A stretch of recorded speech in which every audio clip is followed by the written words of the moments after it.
సామాన్యులకు big shock తగిలింది. తెలుగు రాష్ట్రాల్లో కూరగాయల ధరలు బగ్గుమంటున్నాయి. వర్షాల వల్ల ఉత్పత్తి తగ్గిపోవడంతో సరఫరా తగ్గింది. దీని వల్ల కూరగాయల ధరలు పెరుగుతున్నాయి. దీంతో సామాన్యులు నిత్యావసర సరుకులకు ఎక్కువ ఖర్చు పెట్టాల్సి వస్తోంది.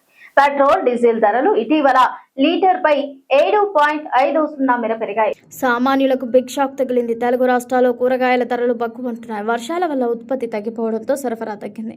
దీనివల్ల కూరగాయల ధరలు పెరుగుతున్నాయి. దీంతో సామాన్యులు నిత్యావసర సరుకులు ఎక్కువ ఖర్చు పెట్టాల్సి వస్తోంది. పెట్రోల్, డీజిల్ ధరలు ఇటీవల లీటర్ పై 7.50 మేర పెరిగాయి. దీంతో రవాణా ఖర్చులు పెరగడం కూడా కూరగాయల ధరలపై ప్రభావం చూపుతోంది. ఇంధన ధరలు పెరిగినప్పుడు సాధారణంగా నిత్యావసర సరుకుల ధరలు పెరుగుతూ ఉంటాయి.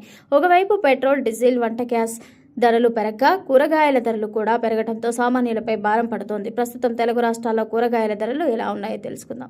హైదరాబాద్లోని రైతు మార్కెట్లో కిలో టమాటా 43, వంకాయ 23, బెండకాయ 40, పచ్చిమిర్చి 40, క్యాలీఫ్లవర్ 18, క్యాబేజీ 19, క్యారెట్ 42, దొండకాయ 50, ఆలు 17, ఉల్లిపాయ 22, సోరకాయ 13, పొట్లకాయ 13, బీన్స్ 75గా ఉన్నాయి.